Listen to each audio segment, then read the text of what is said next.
لله الذي أرسل رسوله بالهدى ودين الحق ليظهره على الدين كله وكفى بالله شهيدا. أشهد أن لا إله إلا الله وأشهد أن محمدا رسول الله. اللهم صل وسلم وبارك على محمد وعلى آل سيدنا محمد. قال تعالى في كتابه الكريم: أعوذ بالله من الشيطان الرجيم. يا أيها الذين آمنوا كتب عليكم الصيام كما كتب على الذين من قبلكم لعلكم تتقون. Al-ayat. Hadirin hamba Allah, abidin, abidat, shaimin, shaimat, ibu-ibu, bapak-bapak, para pemuda, anak-anak, dan seluruh jamaah masjid Baitis Salamah yang berbahagia. Segala puji bagi Allah, salawat dan salam kita sampaikan kepada junjungan kita Rasulullah Muhammad sallallahu alaihi wasallam. Hadirin yang berbahagia, sambil kita duduk santai, pegang-pegang kakinya, lumayan terasa Pak ya. Kalau 2 hari masih pegel-pegel, tapi kalau terus dilanjutkan sampai 30 hari, insya Allah jadi enak. Ibarat lama ke olahraga, terus olahraga bisa sakit loh. Tapi kalau dilanjutkan terus, insya Allah jadi sehat. Insya Allah, amin. Hadirin yang berbahagia, saya lihat di sini bapak-bapak, ibu-ibu, anak-anak, para pemuda lengkap ya. Ibu-ibu menempati posisi sayap kanan, sayap kiri dan belakang. Ini insya Allah menarik perhatian makhluk langit, para malaikat yang mulia yang melihat kegiatan kita, mencatat amal baik kita, dan selanjutnya mengangkat doa-doa kita dan sampailah ke hadirat Allah Subhanahu wa taala, dan insya Allah doa kita dijawab oleh Allah Subhanahu wa taala. Bapak-bapak hadirin, ibu-ibu semua yang hadir yang dirahmati Allah Subhanahu wa taala. Yang dipanggil oleh Allah, yang diseru oleh Allah adalah orang-orang yang beriman. Orang yang beriman yang dalam hatinya ada keyakinan, di dalam qalbunya ada keteguhan serta kepercayaan yang kuat bahwa Allah penciptanya, bahwa akhirat adalah tujuan hidupnya, dan surga adalah janji Allah akhir nanti buat mereka.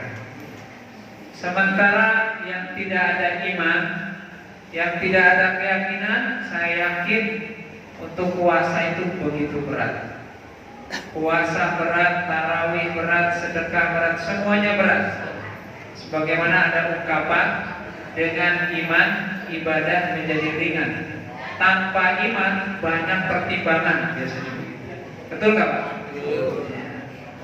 Nah maka kalau yang mengatakan saya beriman, yang menyatakan saya percaya, maka insya Allah perintah saum akan dilaksanakan dengan penuh sukacita, akan dihiasi Ramadan ini dengan keceriaan dan keyakinan, sehingga ada pahala yang besar, ada surga yang terbuka untuk dirinya, dan insya Allah itu semuanya akan kita dapatkan. Amin ya rabbal alamin. Hadirin Bapak Ibu yang berbahagia, jadi kalau Allah memanggil kita, ya ayyuhalladzina amanu, itu artinya Allah sayang sama kita. Artinya kita itu diperhatikan, kita itu diistimewakan Pak. Saya manggil tetangga saya misalnya, namanya ya Ahmad, berarti saya perhatian sama dia. Yang kita dipanggil berarti nggak diperhatikan. Nah Allah memanggil kita, orang yang beriman, berarti kita diperhatikan oleh Allah, berarti kita diistimewakan oleh Allah, dan ingin diajak mendapatkan kemuliaan dari Allah Subhanahu wa ta'ala. Tapi sisi lain, hadirin bapak-bapak ibu-ibu, sisi lain dibalik panggilan Allah Sesungguhnya yang dipanggil itu tidak lain dan tak bukan dia sedang menjauh dari Tuhannya. Orang yang diseru, orang yang dipanggil itu sesungguhnya dia mulai mengambil jarak dengan penciptanya. Saya manggil si fulan berarti Ahmad, berarti kan dia mulai menjauh, Pak. Mulai mengambil jarak sama yang memanggil ini. Maka demi Allah, kita sesungguhnya demikian. 11 bulan dulu Ramadan kita ketemu. Saya nggak tahu di sini Ramadan ada taraweh nggak? Oh ada ya? Oh nggak ada. Jadi 2 tahun ya Pak. 11 bulan bahkan lebih kita mulai mengambil jarak dengan Tuhan. Kita mulai menjauh dari pencipta kita. Maka Allah panggil, wahai hambaku jangan menjauh, jangan ngambil jarak, berbahaya itu. Banyak tantangan, banyak rintangan, banyak fitnah, banyak wabah, banyak cobaannya. Kalau kamu tidak bergantung sama saya, kata Allah, kamu akan ada dalam kesialan dan kesulitan. Alhamdulillah. Jadi subhanallah. Jadi puasa yang kita laksanakan ini insya Allah berfaedah untuk kita semuanya. Amin. Ibaratnya gini Pak, ya. Ibaratnya gini. Kan orang kalau jalan terus itu kan gak enak ya Pak ya. Jalan terus, gak enak dan pegel. Dia butuh istirahat, duduk, selonjoran. Ya. Maka demikian, kita ini jangan makan terus. Makan terus, sementara kita punya pencernaan ini, usus, lambungku semuanya ini, dia butuh istirahat sesaat saja. Dan yang diminta oleh Allah, alhamdulillah cuma sebulan Pak. Bayangkan kalau yang diminta itu setengah waktu kita dalam setahun, 6 bulan.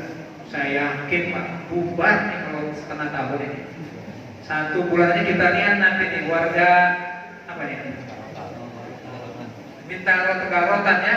Kita lihat nih Ustaz, kita lihat nih Pak Haji Masri. Ini 1 bulan Allah ingin uji ini. Apakah yang 1 bulan ini berhasil? Apakah 1 bulan ini bisa diisi dengan kebaikan? Maka kalau itu yang dilakukan, insya Allah kita masuk ke dalam golongan muttaqin. Amin ya rabbal alamin. Orang gunung pengen ke laut, orang laut pengen ke gunung, orang kota pengen ke desa, orang desa pengen ke kota. Sama kayak tadi, kita kenyang terus, kita makan terus, perut ini bekerja terus. Ada saatnya untuk kita istirahatkan, refresh ini pencernaan kita, dan ketahuilah kata Allah, falyanzuril insan ila ta'ami. Perhatikan oleh kalian tentang makanan yang kalian konsumsi. Ya, perhatikan apa yang kita makan nih dan tersimpan di perut kita ini. Ya, rata-rata bahkan lebih besar penyakit yang dirasakan oleh kita, mau asam urat, gula darah, apa lagi Pak? Nah, Bapak hafal tuh ya, yang rasain katanya.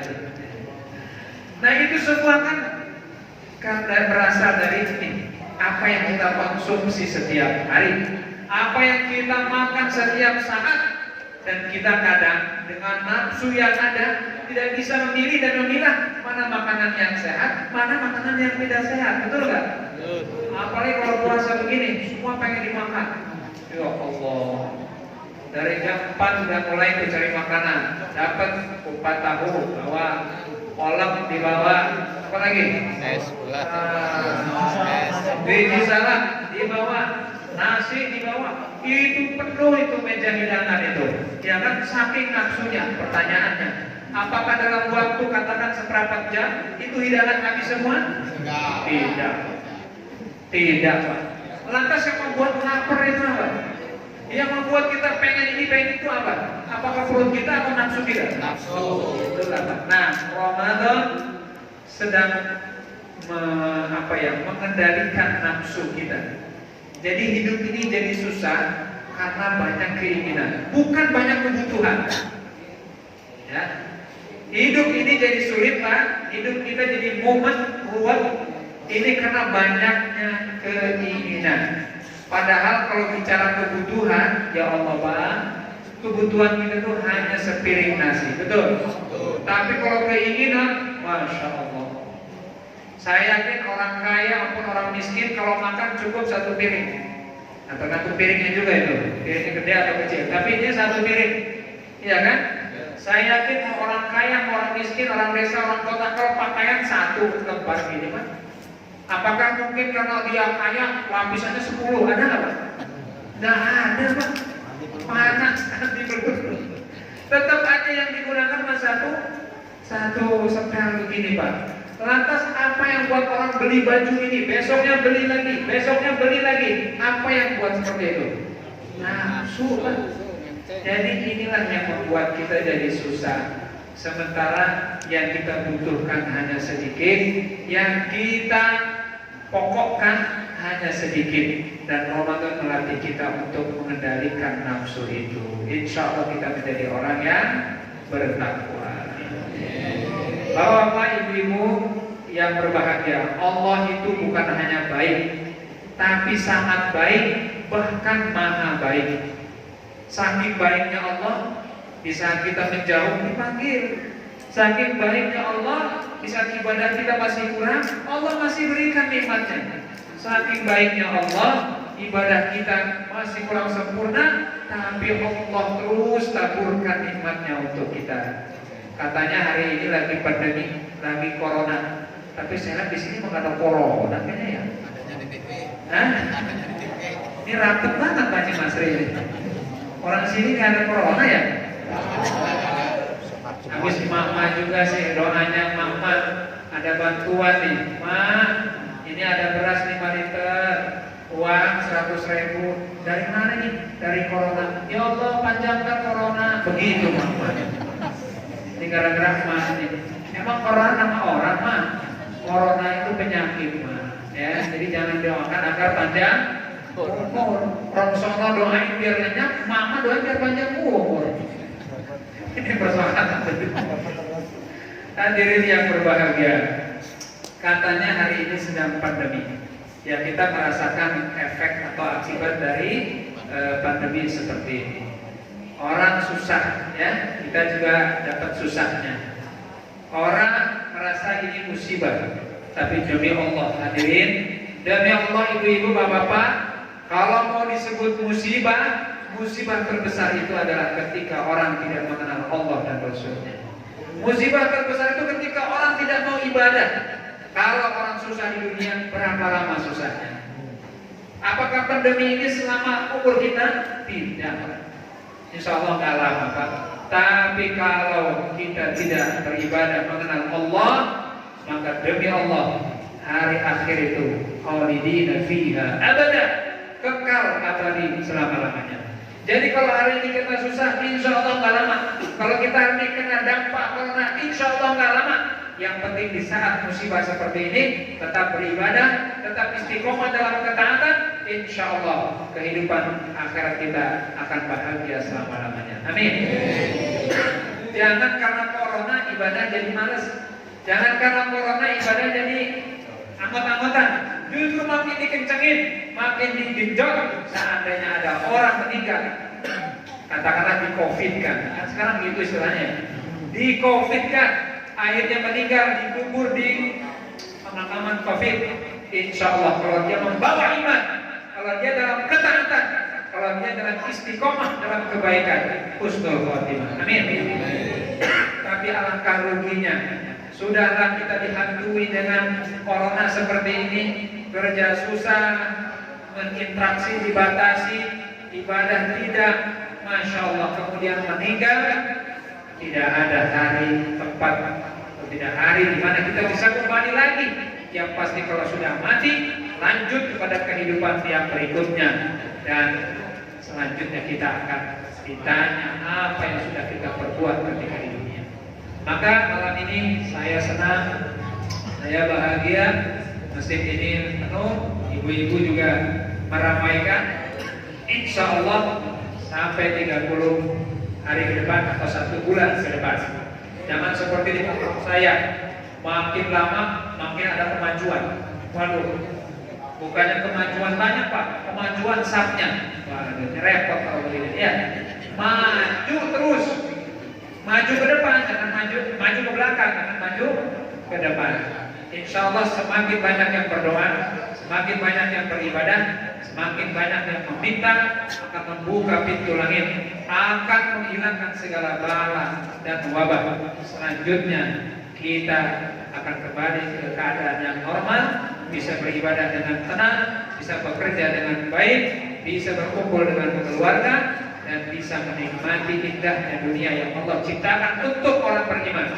Kenapa saya katakan dunia ini diciptakan untuk orang beriman?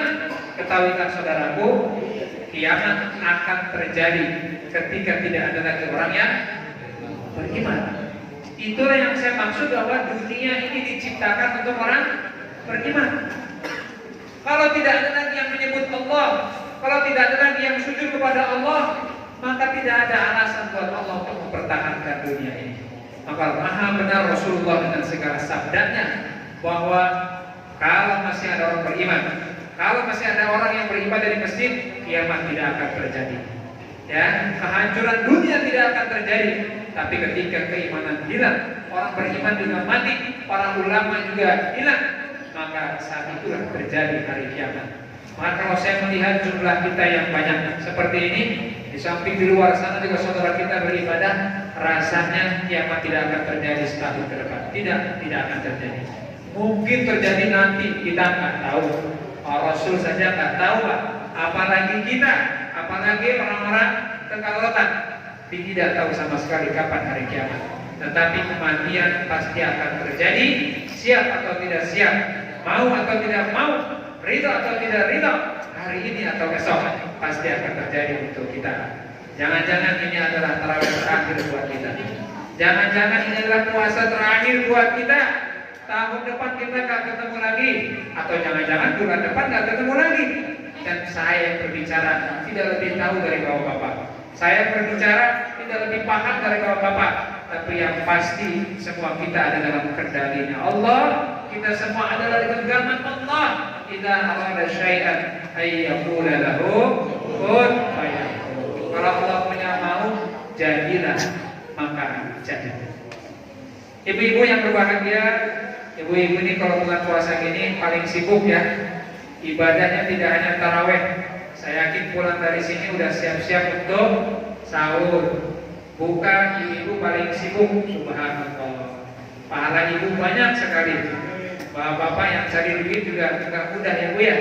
Maka seluruh kita bisa melakukan kebaikan dan akan bernilai kebaikan itu kalau dasarnya ikhlas mencari ridha Allah Subhanahu wa taala. Jangan sampai kita capek Pak menahan lapar, menahan dahaga. Satu hari kita menahan itu semuanya, tapi tidak mendapat apa-apa kecuali lapar dan dahaga. Dan Rasul pernah singgung hal ini. Apa kata beliau? Rubba sha'imin laisa lahu min siyamin illa al-ju' wal 'atash. Betapa banyak orang yang berpuasa tidak mendapatkan apa-apa dari puasanya kecuali lapar dan dahaga. Siapakah mereka? Mereka yang hanya puasanya hanya menahan lapar dan dahaga, tetapi maksiat terus jalan. Dengki dan hasud masih ada, kesombongan dan sikap meremehkan masih melekat. Nauzubillah. Itu semuanya akan menghancurkan diri kita. Mendingan kita daripada ngomongin orang, ngomongin kejelekan orang, mendingan kita diam. Mendingan kita jaga mulut kita dan selanjutnya zikir kepada Allah Subhanahu wa taala. Puasa bagus, tapi lebih bagus lagi kalau kita tidak mencari kesalahan orang. Hari ini Pak, di zaman serba digital, serba online, medsos begini, keburukan orang sangat mudah untuk dicari. Kesalahan orang gampang untuk dicari, termasuk yang berbicara. Kalau Bapak cari Agus Herianto, mungkin ada kesalahan saya. Tapi Bapak tak tahu saya kan? Alhamdulillah. Itu bukan karena Bapak mencari, tapi karena Allah Maha menutupi. Ya setar, ya setar. Allah yang Maha menutupi. Karena Allah menutupi itulah saya masih berani bicara di depan Bapak-bapak semuanya. Karena Allah menutupi itulah Bapak-bapak masih tetap setia dan juga lapang untuk bisa sholat di tempat ini. Tapi kalau Bapak-bapak diberikan atau ditunjukkan kesalahannya, aduh malu sekali kita di hadapan manusia. Maka semuanya yang hebat adalah Allah, yang luar biasa adalah Allah, sementara kita tidak ada apa-apanya. Maka kepada Allah kita berserah, kepada Allah kita menyembah, kepada Allah kita akan kembali, dan kepada Allah kita mengharapkan surga Jannatul Na'im. Amin ya rabbal alamin. Mudah-mudahan kita bisa istiqomah dalam ketaatan ini sampai nanti hari yang diharapkan, sampai hari di mana kita mendapatkan kebahagiaan karena perjuangan kita. Hari apakah itu? Idul Fitri. Kembali kepada fitri, kepada asal usul kita, kepada kesucian diri kita. Dan itu tentu tidak terjadi hari ini atau minggu depan, tapi nanti setelah kita puasa 1 bulan namanya. Anak-anak juga demikian, walaupun kalian belajar secara online, ada tugas dari guru, tetap menjaga pergaulan kalian dan puasa kalian. Insya Allah kalau kalian bersikap benar, itu akan membahagiakan orang tua kalian. Dan insya Allah masing-masing kita bisa saling menjaga satu sama lain, sehingga kita bisa masuk surga bareng-bareng. Amin. Bapak Ibu, demikian saya kira apa yang bisa saya sampaikan. Akhirul kalam. Assalamualaikum warahmatullahi wabarakatuh.